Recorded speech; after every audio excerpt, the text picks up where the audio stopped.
Bonsoir à toutes et à tous, on est ravis de vous retrouver dans votre émission dédiée à notre histoire sur votre chaîne Canal Algérie. Il y a de cela 63 ans que l'Algérie et son peuple ont arraché leur indépendance après une nuit coloniale qui a duré 132 ans où la France avait exercé et employé les pires méthodes de répression et commis les pires exactions afin d'asservir les Algériens. Mais la volonté de notre peuple et de son combat courageux ont mis à genoux l'arbitraire et les inégalités ainsi que la politique de l'apartheid et celle du racisme.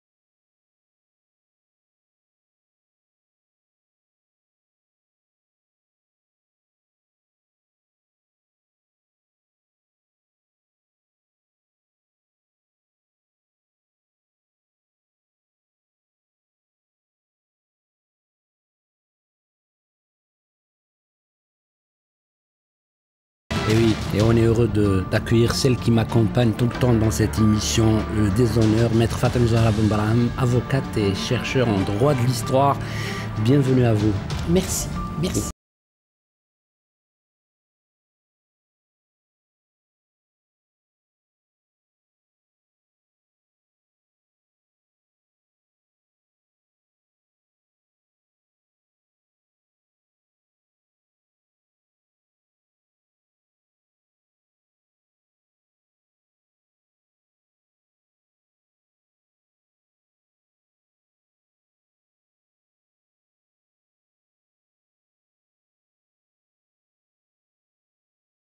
Pour commencer cette émission, j'ai envie de vous proposer un extrait d'un documentaire qui s'intitule Saout al-Ahrar, la voix des libres, qui a été réalisé par notre collègue Bouzid Ould Houssine. Il rend hommage à un grand martyr algérien, il s'agit de l'Arbi Ben Mehdi, et à travers cet hommage, il rend hommage au combat de tout un peuple, celui du peuple algérien dans sa lutte pour la liberté et l'indépendance. Ce sont des propos assez intenses qui suscitent de l'émotion, mais qui nous rappellent aussi ce sacrifice ultime que le peuple algérien avait consenti pour sa liberté. Encore une fois, on regarde.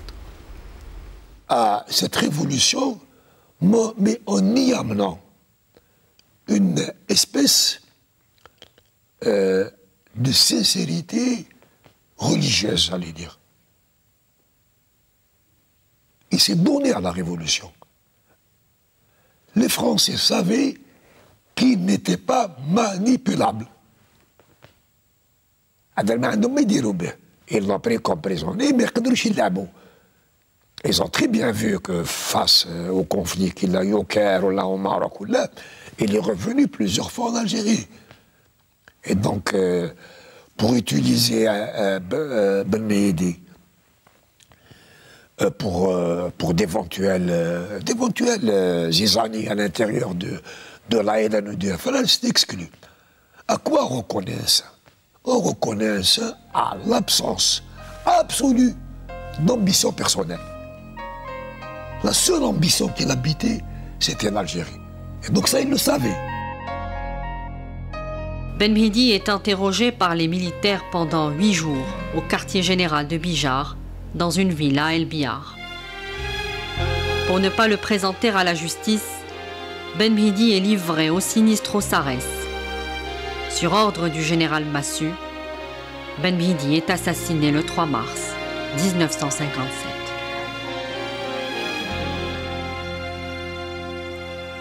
Je crois que la version la plus valable de son assassinat, c'est la version de Sarès, qui raconte cette vérité, parce que c'est sa vérité, pour tremper davantage les politiques français de l'époque.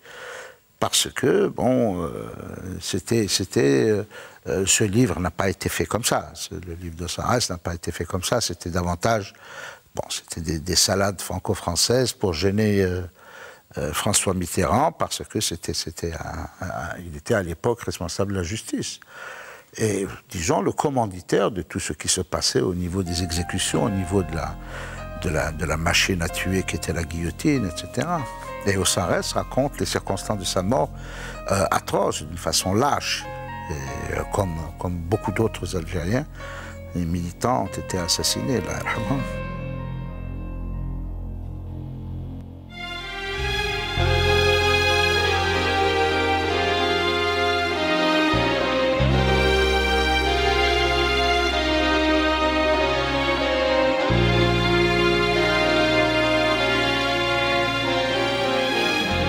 La vraie guerre que l'armée française a menée en Algérie, ce n'est pas une guerre contre l'ALN, ni contre le FLN.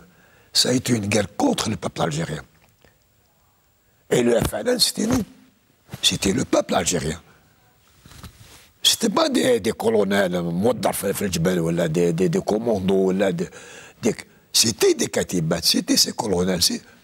Mais c'est tout le peuple algérien à qui a fait la guerre la France. Ça, c'est la deuxième mort de Ben Mehdi, parce que Ben Mehdi croyait que la révolution, c'était celle du peuple, et ça a été effectivement le peuple qui a sauvé cette guerre de libération, cette révolution.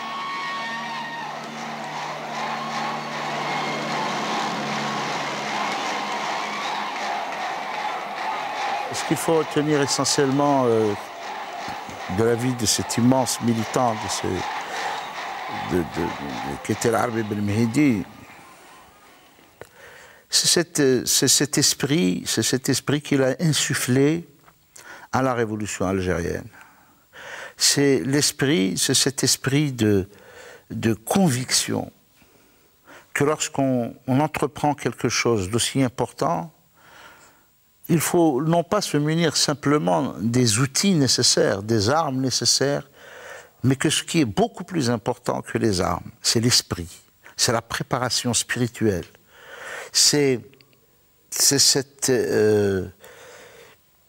On retrouvera cette force tranquille dont on parlait tout à l'heure, on retrouvera cette force tranquille dans toutes ces photos, dans tous les documents qui ont trait à son arrestation. Ce sourire extraordinaire, cet esprit, cette bravoure, c'est ce que je retiens personnellement de ce personnage. C'est un exemple, un homme d'exemple et un exemple pour des générations et des générations qui vont venir, parce que c'est quelqu'un qu'il faut.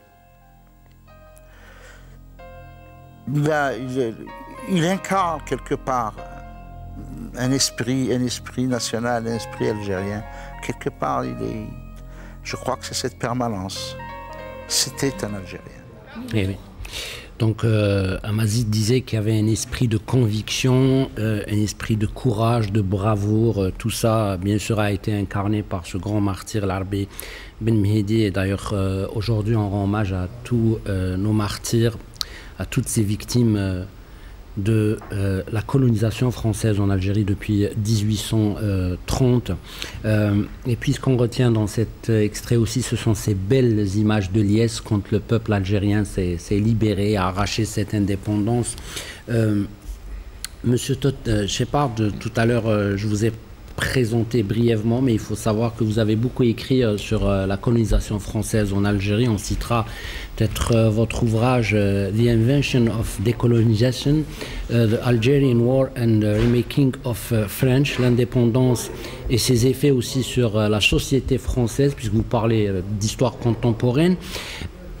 Mais également, vous êtes membre du bureau exécutif de l'Association internationale des Amis de la Révolution algérienne. Et je rappelle que vous êtes là dans le cadre, bien sûr, de ce séminaire qui a été organisé cette semaine pour parler des crimes coloniaux. Et vous avez fait une très, très intéressante intervention, notamment sur les archives, la problématique des archives.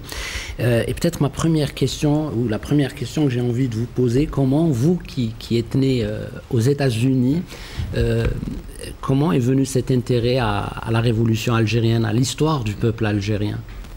C'est vraiment par hasard.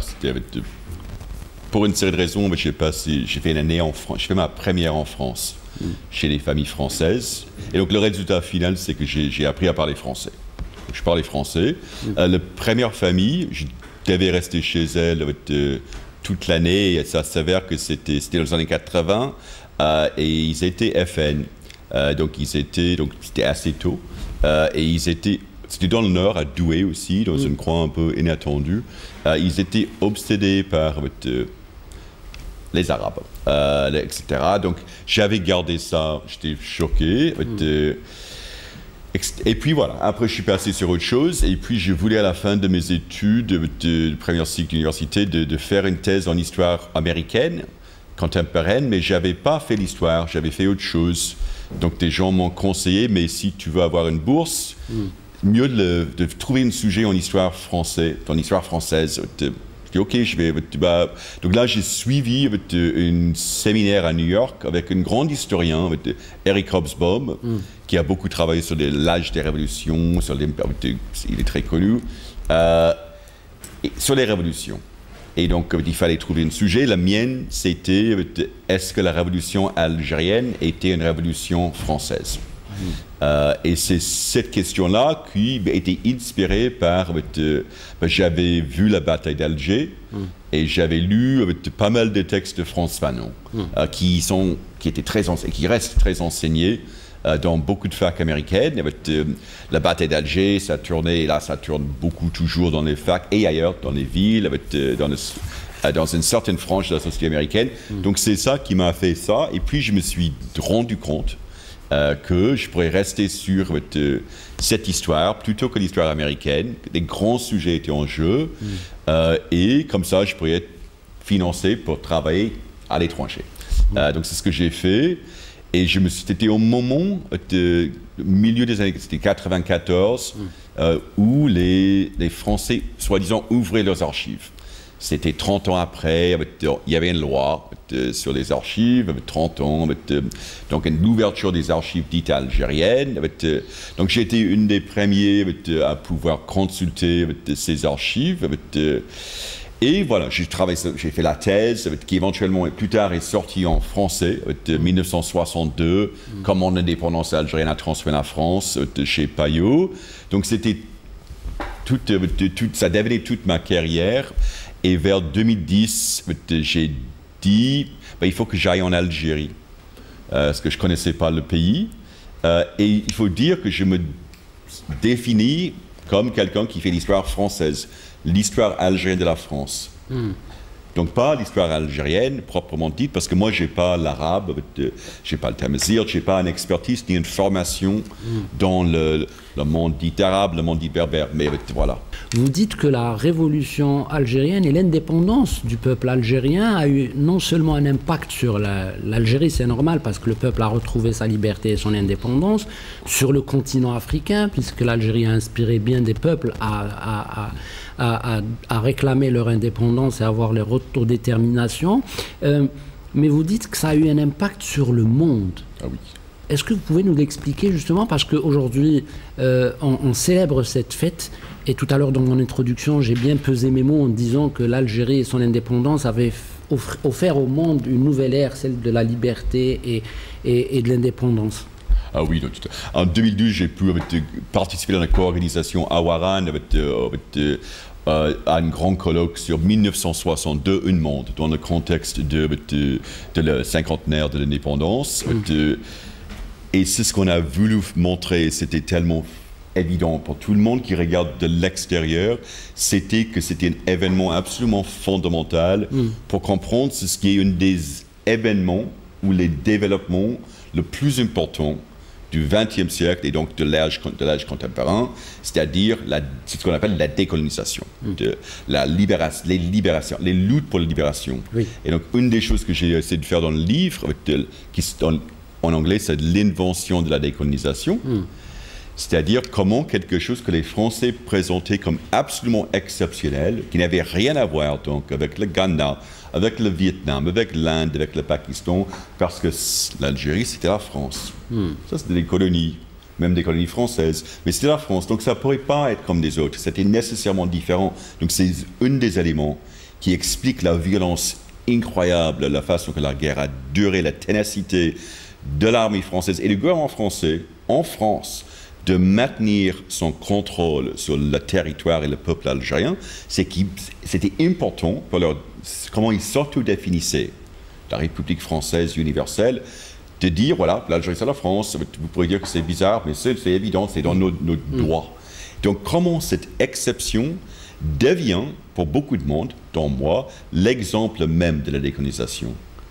On dit, voilà, si on veut comprendre la décolonisation, on regarde la bataille d'Alger. Si on veut comprendre, on lise François Fanon, on regarde cet événement, alors que ça reste quelque chose d'absolument exceptionnel. Oui. Une autre question qui s'impose. Aux États-Unis, on a souffert de racisme. On a souffert beaucoup de racisme jusqu'à après l'indépendance de l'Algérie. C'est une séquence assez moderne quand on parle d'histoire contemporaine. Et nous, dans cette émission, bien sûr, avec Maître Fatem Zahra Ben-Brahim et tous nos invités, on est parti vers un résultat, c'est que l'ADN de cette colonisation s'est bâti sur le racisme et la politique de l'apartheid. C'est-à-dire il y a ce gène-là qui s'est installé à travers cette colonisation, cette conquête en Algérie, cette invasion. Et tout le long du processus de la colonisation, il y a ce marqueur commun, c'est celui de la haine de l'autre, de l'inégalité. Tout à l'heure, je l'ai employé ce mot dans mon préambule. Qu'est-ce que vous pouvez nous dire justement sur ce point-là et sur ses effets, puisque vous parlez aussi des effets de la colonisation sur la société française actuelle, qui reste encore une société qui n'a pas encore appris les leçons concernant l'apartheid, le racisme, les inégalités. J'essaie de finir actuellement un livre qui se tire de ces ressources, en partie des archives nationales algériennes ici à Berkane, mais aussi dans les archives de l'UNESCO et des archives françaises, sur exactement cette question du racisme, bizarrement, étrangement, pendant la Révolution, face à la Révolution, le gouvernement français a décidé, a déclaré même que le problème algérien existait. Ça ne pourrait pas être le colonialisme, parce qu'il n'y avait pas de colonialisme, ce n'était pas une colonie. C'était le racisme anti-musulman des Français. Donc ils disaient les musulmans, ce n'est pas une religion, c'est un groupe, une ethnie, c'est une origine, des gens, donc ils ont défini juridiquement des Algériens, des citoyens français musulmans d'Algérie, des gens qui pourraient tracer leurs origines jusqu'à 1830. Donc, bon, je ne vais pas rentrer dans les détails. Et il disait, le problème, c'est on peut le prouver, c'est le racisme français leur a fabriqué comme groupe. Parce qu'il niait toujours qu'il y avait un peuple algérien, constamment. Et là, il dit, il y a un groupe qui existe et c'est le produit de notre racisme. Et nous, les Français, on peut le surmonter. Donc, ils ont mis en place toute une politique. En fait, ce qui est intéressant, là, c'est qu'ils tirent de toutes des sources théoriques du moment des années 50, après la Shoah, après le Holocauste, après le fascisme, antiraciste, des théories sociologiques, des sociologues, qui vont plus tard fonder aux États-Unis, c'est connu, l'affirmative action. Mais les Français, ils vont les prendre tous, ils vont donner une définition juridique, ils vont avoir des quotas, des réserves définies dans le droit, mais ça va, c'est ce qui est important, c'est commence avec le constat de le racisme est massif. Ils font des études en France métropolitaine et en Algérie, France algérienne, et ils prouvent constamment, ils demandent aux gens, est-ce que vous avez un quota, un maximum d'Algériens que vous laissez rentrer dans vos hôpitaux? Oui, bien sûr, et ils comptent. Chez Renault, la régie de Renault, ils disent, voilà, ils ont embauché 1100 personnes, 1000 sont d'origine algérienne. 2 ans plus tard, ils ont promu 25 personnes, 0 sont d'origine algérienne. Preuve du racisme. Donc, ils montrent constamment que c'est ça.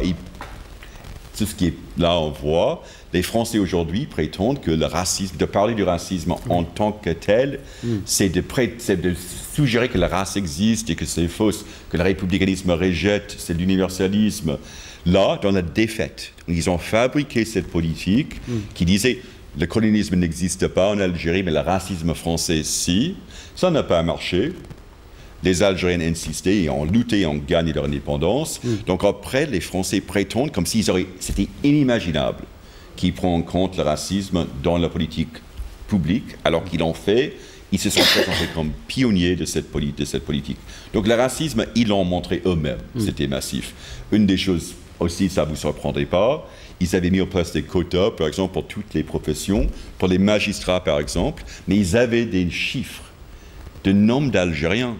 Ils avaient des chiffres horrifiants de hommes qui ont eu une éducation, qui avaient un diplôme, mais aussi tout ça a commencé, comme aux États-Unis avec les Noirs après la Deuxième Guerre mondiale, avec une reconnaissance que les Algériens vivaient dans une misère inimaginable. Un des premiers rapports que la France officiel reçoit après le 1er novembre 1954, décembre 1954, c'est les Algériens vivent dans une misère inimaginable. La majorité n'ont pas accès au cash, au liquide. Une bonne partie vivent tous les jours sur leur faim. Donc ils savaient que les gens vivent. Donc il fallait trouver des moyens pour répondre à ça. Ils n'avaient pas fait avant. Il fallait trouver des moyens pour donner l'éducation. Ils n'avaient pas fait avant. Pour embaucher des gens et pour lutter contre le racisme. Tout ça parce qu'ils ne voulaient pas s'adresser au colonialisme, au déni. Oui, mais le paroxysme de ce racisme, c'est-à-dire quand il a atteint vraiment son summum, c'était, il y avait un marqueur connu dans le monde sur lequel vous avez travaillé, vous avez écrit sur ça, c'est cette date charnière, celle du 8 mai 1945, là où la machine coloniale s'est emballée, elle a commencé à exterminer les Algériens, on est arrivé à des chiffres incroyables. Certains historiens américains disent que c'est beaucoup plus de 45 000 morts. Qu'est-ce que vous pouvez nous dire justement sur ce marqueur historique, celui du 8 mai 1945? C'est un moment catalysateur, c'est-à-dire qu'il y a toujours une résistance constante du peuple algérien à la colonisation. Après, plein de gens pensaient qu'il y avait plusieurs moyens pour s'en sortir, éventuellement dans le cadre avec la France, d'autres façons. C'est vrai qu'après 1945, la vision nationale, d'un horizon d'indépendance nationale, devient absolument fondamentale. Oui. Donc, c'est ce qu'on voit, c'est à la fois la réponse chez les Français. C'est immédiatement après leur libération, donc le gouvernement se met en place. Donc, on pourrait dire qu'il y a des failles dans la communication, mais c'est aberrant. On sait très bien que même le Parti communiste prétendait que c'était des nazis qui avaient inspiré des gens qui marchaient pacifiquement dans la rue à Constantine, que défendaient l'utilisation de l'appel aux milices pour s'attaquer aux gens dans toute la région qui n'en savaient rien. Donc c'est absolument frappant de voir dans les discussions internes à la fois l'incapacité d'admettre que l'esprit national ou une référence nationaliste pourrait être à la base de cette manif, et on ne parle même pas de résistance, de rancune, de désir pour autre chose. Il niait la possibilité du nationalisme, le mot était absent. On prétendait toujours que c'était panislamisme, éventuellement communisme, mais panarabisme. Ils sont des gens qui sont racistes. C'est ça les Français, ils disaient constamment, c'est des gens qui réclament la fin de la colonisation, c'est eux les racistes. On le voit très bien en Palestine maintenant, comment des gens qui réclament leur indépendance en disant on refuse l'oppression sont eux taxés du racisme anti-français, c'était pas anti-blanc, c'était anti-français, et irrationnel. Irrationnel, donc l'islam irrationnel. Donc c'est cette nécessité de rendre, cette incapacité de voir le nationalisme, de voir un esprit national, et les étrangers, donc heureusement pour nous, avec les Américains, on a beaucoup de choses à être, de ne pas être fiers, mais là, c'est vrai que des représentants de l'ambassadeur américain et d'autres observateurs étrangers ont fait des rapports absolument choquants et ils étaient choqués par la violence alors qu'ils avaient tous vécu quand même la Deuxième Guerre mondiale. Et Maître Fatem Zohra Boumbrahim, vous êtes avocate et vous avez consacré beaucoup de temps à la recherche dans le droit de l'histoire et vous êtes attelé surtout sur les biens spoliés par la France et puis cette question, cette problématique des archives, cette restriction archivistique, je ne sais pas si je dis le mot correctement, qui est faite par la France, justement pour ne pas découvrir cette vérité. Un déni, aujourd'hui, on comprend bien avec les épisodes qui se sont passés dernièrement qu'en France, on n'enseigne pas la colonisation française en Algérie, on ne retient pas les leçons du passé, c'est-à-dire on ne veut plus dire ou on ne veut pas dire à la jeune génération que oui, nous avons commis l'irréparable en Algérie, que les conséquences de la guerre qui a été faite au peuple algérien sont perceptibles jusqu'à ce jour. Vous, en tant justement que juriste et que chercheur en droit de l'histoire, qu'est-ce que vous pouvez nous dire sur la nécessité de la communication de Todd cette semaine au niveau de l'hôtel Horaci qui a été organisé par le ministère des Moudjahidines sur cette question des archives? Eh bien, je crois que j'ai eu l'occasion de connaître Todd lors de la création de l'Association internationale des amis de la révolution algérienne. Et j'ai eu la chance donc de le rencontrer cette fois-ci et j'ai été terriblement intéressée par sa communication sur les archives qui me paraissaient extrêmement intéressantes. Et surtout, il a apporté des réponses à un certain nombre de questions que je m'étais posées et questions auxquelles je n'avais pas eu de réponse. Ça, c'est pour dire le travail éloquent et très intéressant et très pointu que commence ou continue donc Todd à faire. Maintenant, il faut dire une chose. Les archives ne sont pas un bien de la France. L'histoire de la France et de l'Algérie, c'est une histoire commune. Et donc, si c'est une histoire commune, les archives devraient être des archives communes. Simplement, la France ne s'est pas arrêtée à un refus de faire connaître la véritable histoire de la France coloniale en Algérie, mais elle a été au-delà.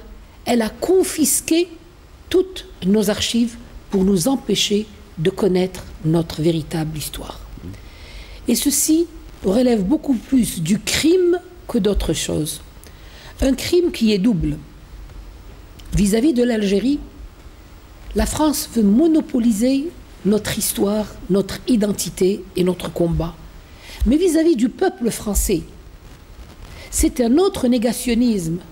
La France essaie, par ce refus de remettre les archives, ou de les exposer, ou de les discuter en état civilisé, en état respectueux des règles de droit, eh bien la France préfère les cacher et les taire. Mais taire quoi en fait?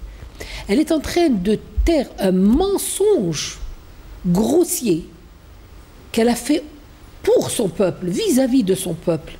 D'abord, n'est-ce pas? Elle cherche à cacher une vérité, mais elle sait très bien qu'un jour ou l'autre, cette vérité éclatera.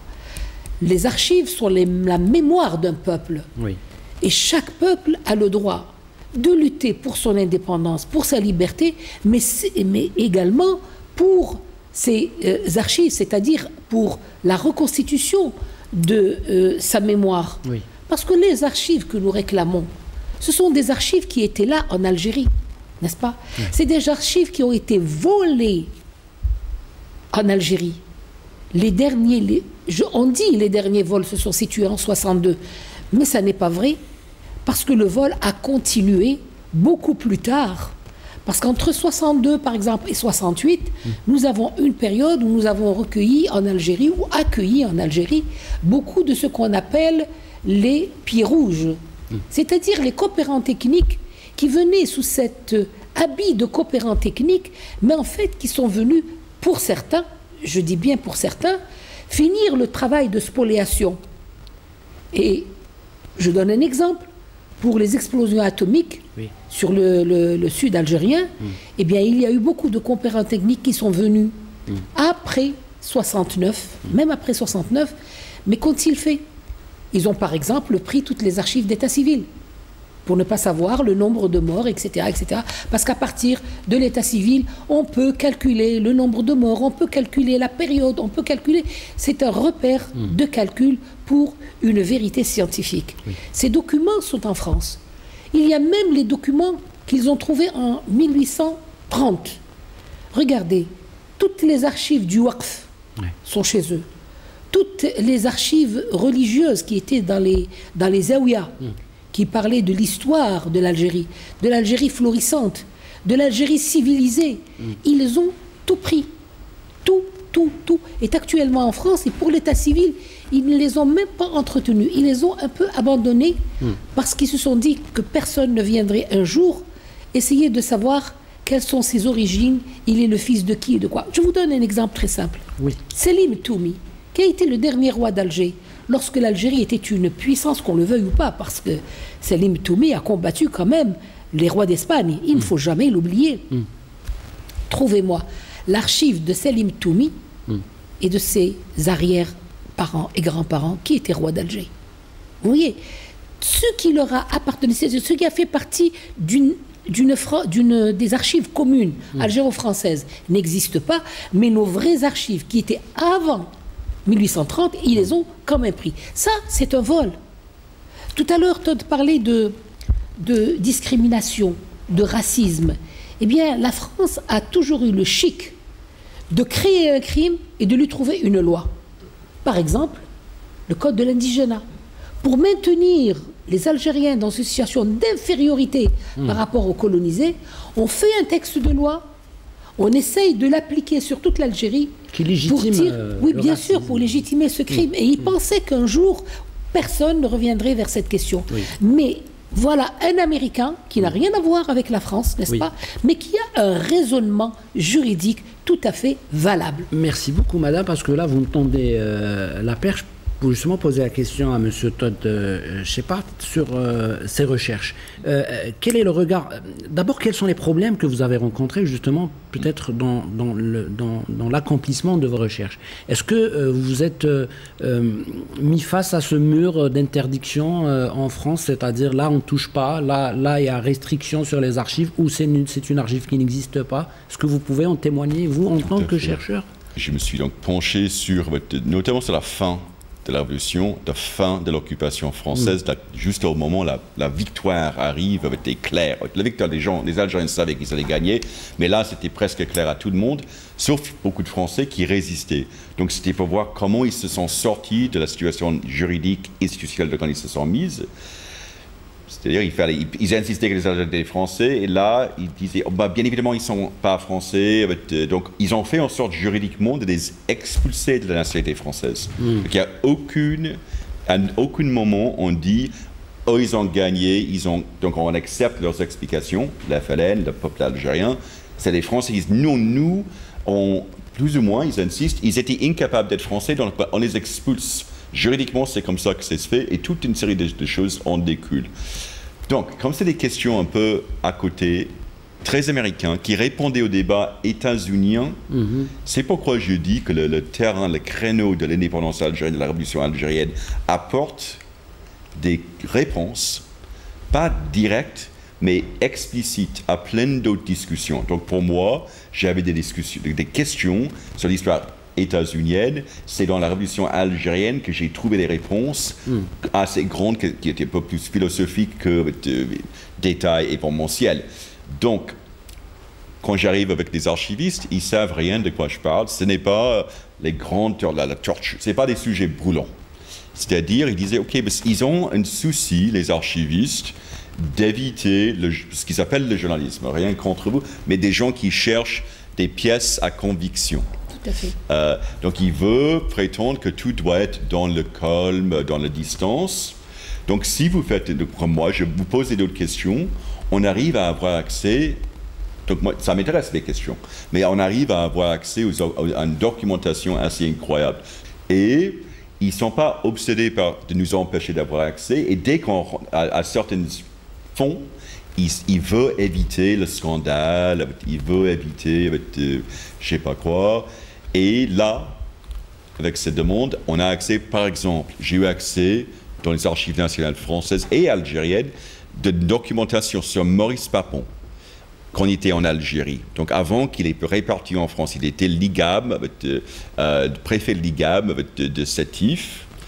Dans ce combat contre le racisme que les Français mettaient en place, donc ils avaient par exemple, ils voulaient embaucher des juristes musulmans.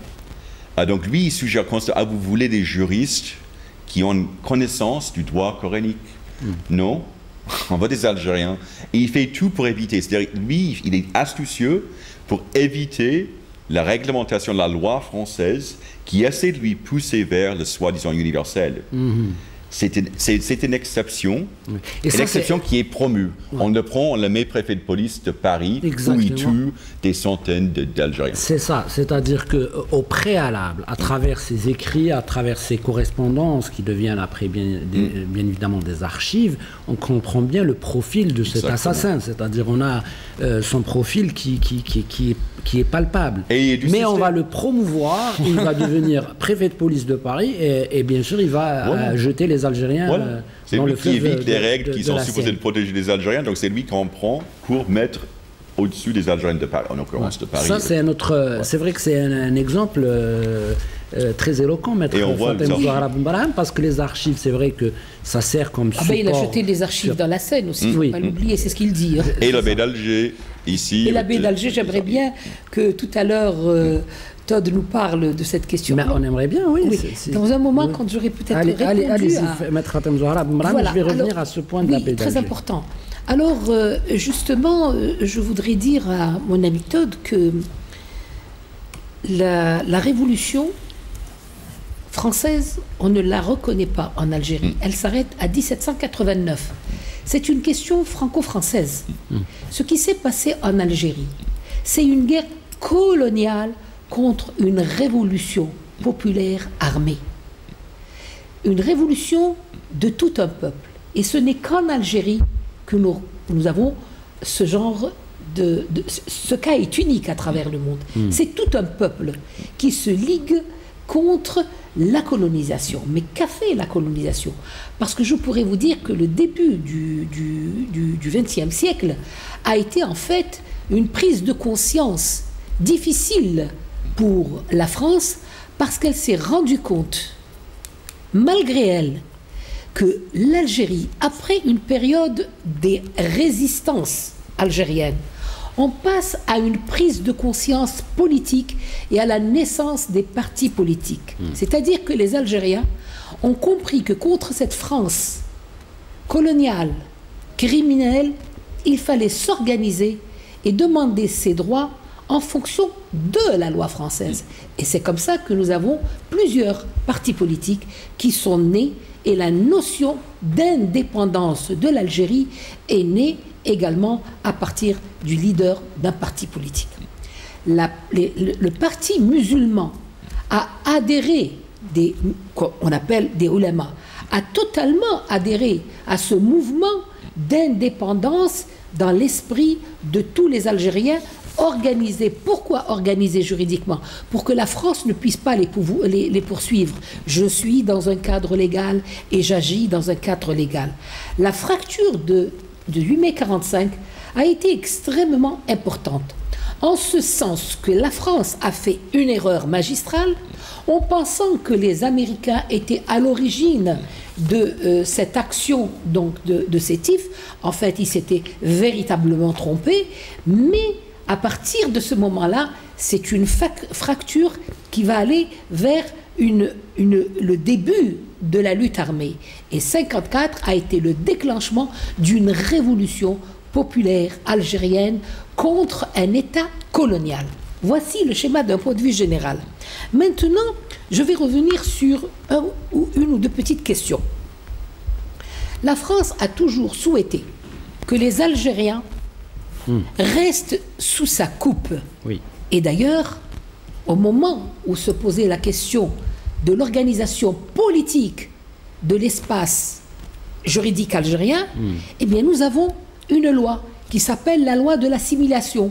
C'est véritablement un coup de la France pour dire aux Algériens, eh bien, écoutez, ne bougez pas, on va vous assimiler. Vous étiez en train de parler du racisme, ils étaient dans une situation de racisme, mais là, ils vont prendre leurs précautions, ils vont dire, bon, ben écoutez, on vous propose l'assimilation.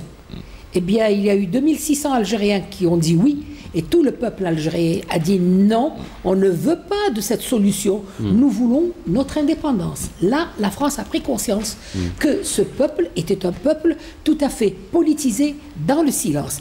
Avant cela, il y a eu juste, le décret Crémieux. Non, vous restez sur ça parce que c'est important. Moi, ce que j'ai compris dans ce que disait M. Todd Shepard, c'est-à-dire que dans le subconscient colonial, c'est-à-dire dans cette pensée coloniale qui a été cultivée, alimentée par le racisme, etc., vu qu'ils ont occupé l'Algérie dès 1830, en arrivant jusqu'à 1962, c'est 132 ans de colonisation. Quelque part, pour eux, l'Algérie est effacée, elle n'existe pas. L'identité algérienne, elle n'existe pas. La France, c'est l'Algérie, et l'Algérie, c'est la France. Et ils le disent jusqu'en 62. C'est cette pensée que j'ai comprise. C'est pour ça que... Jusqu'en 62, exactement. L'Algérie, c'est la France.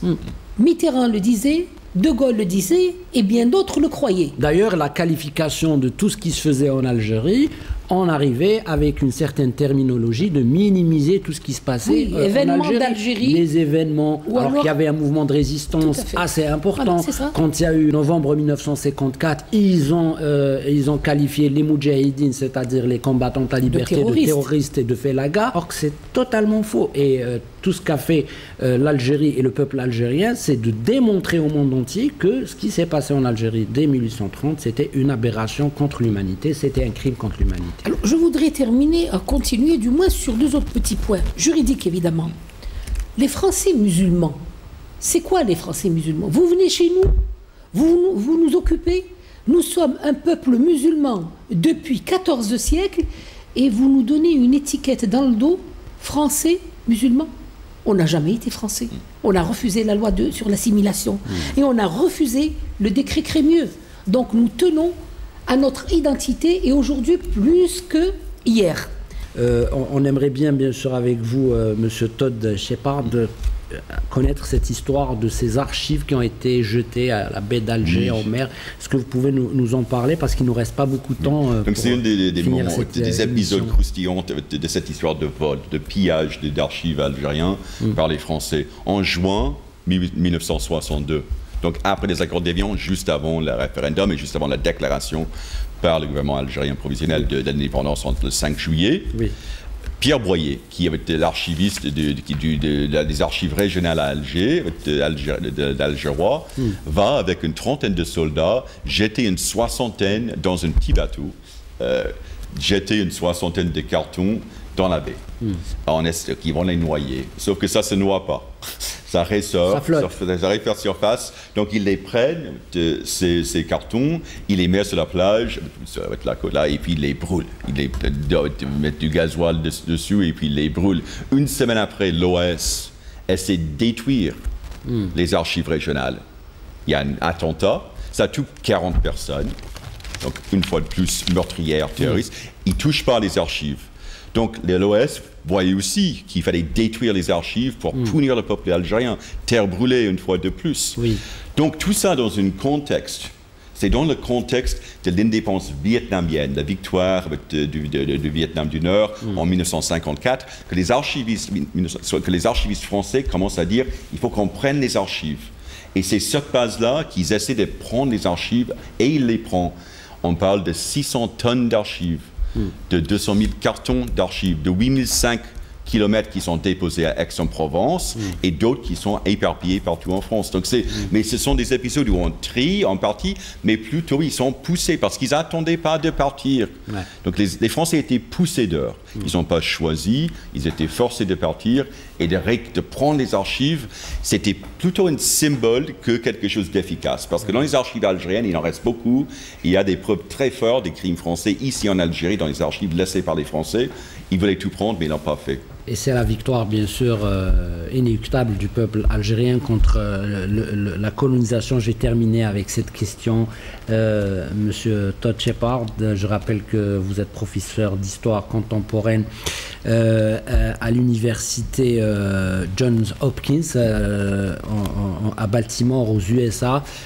Vous êtes présent avec nous en ce début de mois de juillet pour partager avec l'Algérie et son peuple cette grande fête de l'indépendance qui a marqué, je disais tout à l'heure, l'Algérie, toute la Méditerranée, l'Afrique et tout le monde.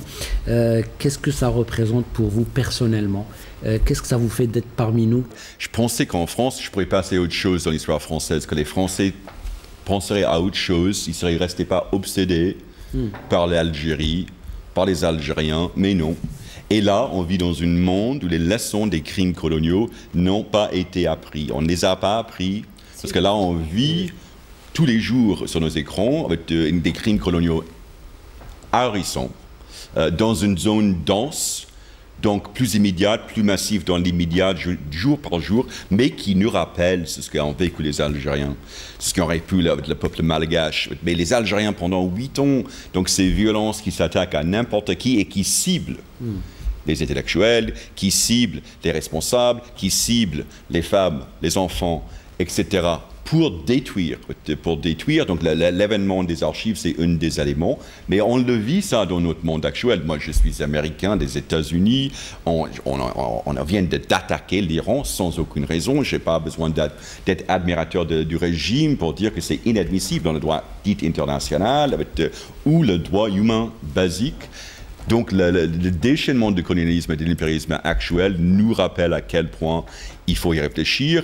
Et le modèle qui propose l'Algérie sur la scène internationale face aux crimes israéliens, par exemple, face au génocide en cours, et une fois de plus, un modèle, c'est les Black Panthers à la fin des années 60 qui y sont venus, c'est Nelson Mandela, c'est Yasser Arafat aussi qui était qui est rentré à Alger au début juillet 1962. Comme Nelson Mandela s'est inspiré directement, pas seulement des méthodes de la lutte armée, mais aussi de comment imposer l'indépendance contre une colonisation ahurissante et massive. Et là, la lutte du peuple palestinien, comme le peuple sahraoui, comme d'autres peuples, nous rappelle que le modèle algérien, il faut le suivre. Merci beaucoup. Je rappelle que vous êtes professeur d'histoire contemporaine aux USA, à Baltimore, l'université de Baltimore plus précisément. Merci d'avoir accepté notre invitation, Maître Fatem Zouhara Boumbarham. Bien sûr, je vous laisse cette carte blanche pour vous, à l'occasion, bien sûr, de la fête de l'indépendance et de la jeunesse, hein, c'est important. Je voudrais dire à tout le monde que nous sommes dans une nouvelle forme de bataille. Cette bataille s'appelle la bataille des archives. Et je crois que ces archives, n'est-ce pas, nous concernent tous. Parce que l'archive, c'est notre identité. Et quand on prouvera notre identité, nous n'aurons plus besoin de prouver ni à la France, ni en notre pays, que l'Algérie n'a pas existé depuis 1830, mais elle a existé depuis 3000 et quelques années. Et je voudrais rappeler à tous les Européens qui aujourd'hui disent « nous vivons en Europe ». Eh bien, Europe est une reine africaine qui a donné son nom à ce continent qui n'en avait pas. Merci beaucoup, Maître Fatem Zouhara Boumbarham. Je vous remercie. Et puis, nous adressons à tout le peuple algérien bonne fête de l'indépendance et bonne fête de la jeunesse. Gloire à nos martyrs. Vive l'Algérie. Restez branchés, bien sûr, sur Canal Algérie pour la suite de nos programmes. Au revoir et merci à vous et merci à la régie du studio 1 du 21 boulevard des Martyrs, à la direction de l'information, à la direction de Canal Algérie, à notre réalisateur Faïd Bastandji et puis à la coordination, notre ami Anis Benkassi. Merci beaucoup. À la semaine prochaine. Au revoir. Ciao. À la semaine prochaine. Merci. Todd ne sera pas avec nous.